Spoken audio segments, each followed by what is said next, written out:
Nat, Muy, Ya. lo tau nggak ada cerita rumah sakit gaib di Tulungagung? Enggak lagi gue. Kalau Tulungagung nggak pernah denger sih, Bi. Tapi setahu gue ada di Bandung. Di Bandung juga ada. Berarti kayaknya banyak banget ya. Nah, gue juga punya nih satu cerita tentang rumah sakit gaib. Tapi bedanya, ini kejadian di salah satu rumah sakit di daerah Jawa Tengah. Oh. Jadi, ini ceritanya tuh belasan tahun lalu. Di suatu malam, ada seorang bapak-bapak yang dia tuh mau nemenin istrinya lahiran. Kita sebut aja namanya Pak Eka sama Bu Eka ya. Oke. Di malam itu Bu Eka ini udah kontraksi, jadi udah benar-benar harus ngelahirin dalam waktu dekat lah. Dan dia harus cepet-cepet dilariin ke rumah sakit buat melahirkan itu. Oke. Nah, karena Pak Eka ini baru pindah ke Jawa Tengah, dia dinas di sana. Jadi dia terakhir kontrol untuk ke dokter tuh di tengah kota, jauh dari tempat dia dinas lah. Ya karena malam itu juga bisa dibilang darurat, nggak bisa tuh dia ke kota, takut nggak sampai kan. Akhirnya si Pak Eka ini nanya tuh ke beberapa warga sambil nyetir tuh. Tapi nggak ada rumah sakit di dekat situ.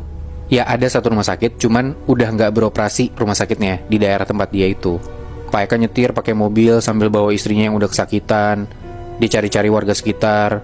Udah rada sepi juga karena itu udah sekitar jam 10-an malam. Mereka keluar dari rumah. Oke. Nah, sampailah setelah udah nyetir-nyetir lama, Pak Eka nyampe di depan rumah sakit yang udah tutup ini. Yang emang dia juga udah tahu ini rumah sakit tutup gitu. Kata warga juga udah pada tutup. Maksudnya udah nggak beroperasi lah gitu rumah Iya. sakitnya. Tapi bangunannya masih ada. Bangunannya masih ada Oh. dan udah kelihatan kumuh banget. Pas Pak Eka sampai di depan rumah sakit yang udah tutup ini, dia ngeliat ke kiri ke arah si rumah sakit itu. Ya harusnya rumah sakit tutup, rumah sakit nggak beroperasi, udah kosong kan. Nah Pak Eka ini ngeliat di malam itu di depan rumah sakit ini tuh kayak ada satu mobil parkir dan ada beberapa motor di sana. Oh. Dari jauh juga nggak kelihatan ada orang sama sekali. Sempet mikir tuh dia, apa mungkin masih beroperasi kali ya? Karena ngeliat istrinya juga udah makin kesakitan, dia coba deh masuk ke situ. Kali aja bisa kan, ketimbang dia harus nyari rumah sakit lagi jauh, takutnya istrinya nggak selamat juga. Nyampe kota juga soalnya dia pikir kayaknya istri gue nggak bakal selamat nih kalau sampai kota. Takutnya istrinya dia kenapa-napa, bayinya dia juga kenapa-napa kan gitu. Iya. Ya udah, parkir tuh Pak Eka di depan rumah sakit ini. Dia gendong istrinya ke dalam.